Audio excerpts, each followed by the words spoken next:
Indonesia kalah telak dalam negosiasi dagang dengan Amerika Serikat. Prabowo tak berkutik di depan Donald Trump. Saya Anton Septian dan inilah editorial Tempo.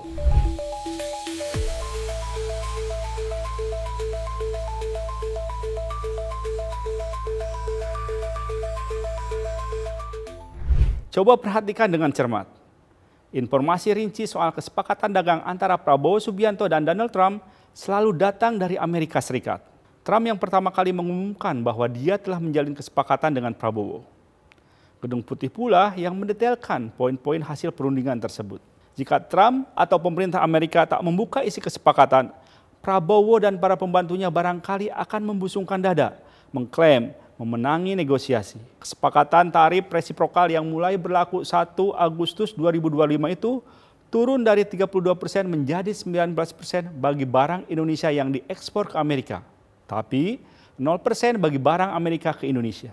Setelah publik mengetahui bahwa turunnya tarif timbal balik itu dibayar mahal, pemerintah berkelit dengan mengatakan angka tersebut lebih rendah dari yang ditanggung sejumlah negara lain. Faktanya, kita remuk di segala lini. Tak hanya terkena tarif tambahan, kita juga dipaksa mencabut penghambat membanjirnya berbagai produk Abang Sam ke Indonesia.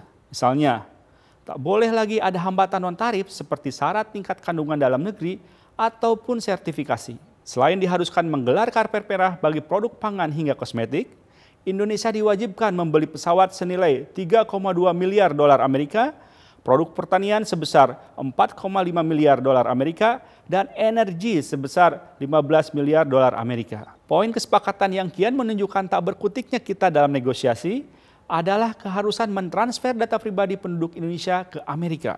Tak hanya mengancam hak privasi warga negara, Prabowo juga bisa dituduh menyerahkan kedaulatan data rakyat kepada negara lain. Para pejabat berkilah bahwa data yang dimaksud dalam kesepakatan dagang itu adalah informasi pribadi yang diunggah secara sukarela ke internet, seperti saat membuat alamat surat elektronik.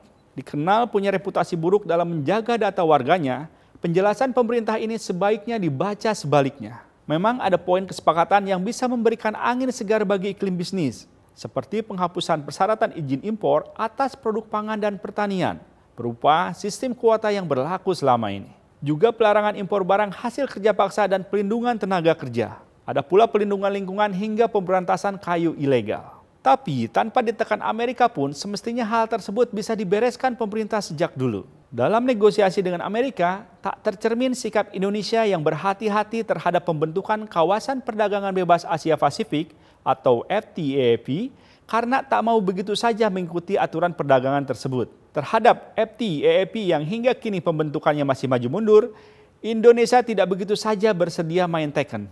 Hanya untuk bisa menurunkan tarif 32% menjadi 19%, Prabowo mengabulkan semua permintaan Trump. Kebijakan luar negeri Prabowo mungkin salah satu akar persoalan. Caranya membawa Indonesia masuk ke BRICS yang merupakan perkumpulan negara-negara besar non-Amerika saat Amerika berancang-ancang menerapkan tarif resiprokal malah menjadi blunder. Bukannya memperkuat posisi tawar, manuver itu membuat negosiasi dengan Amerika makin alot. BRICS merupakan blok politik, bukan aliansi ekonomi yang memberikan keuntungan nyata bagi Indonesia. Lagi pula, neraca perdagangan Indonesia dengan China dan Rusia, dua negara pentolan BRICS, defisit. Sebaliknya, kita mengalami surplus dengan Amerika.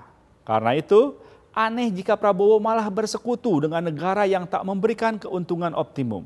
Yang juga fatal, Prabowo ditengarai mengesampingkan rekomendasi sejumlah pejabat saat bernegosiasi dengan Trump. Dia juga tidak didampingi pembantu yang ahli dalam perdagangan internasional. Lantaran Prabowo tidak memahami persoalan teknis, hasilnya adalah kesepakatan dagang yang merugikan Indonesia.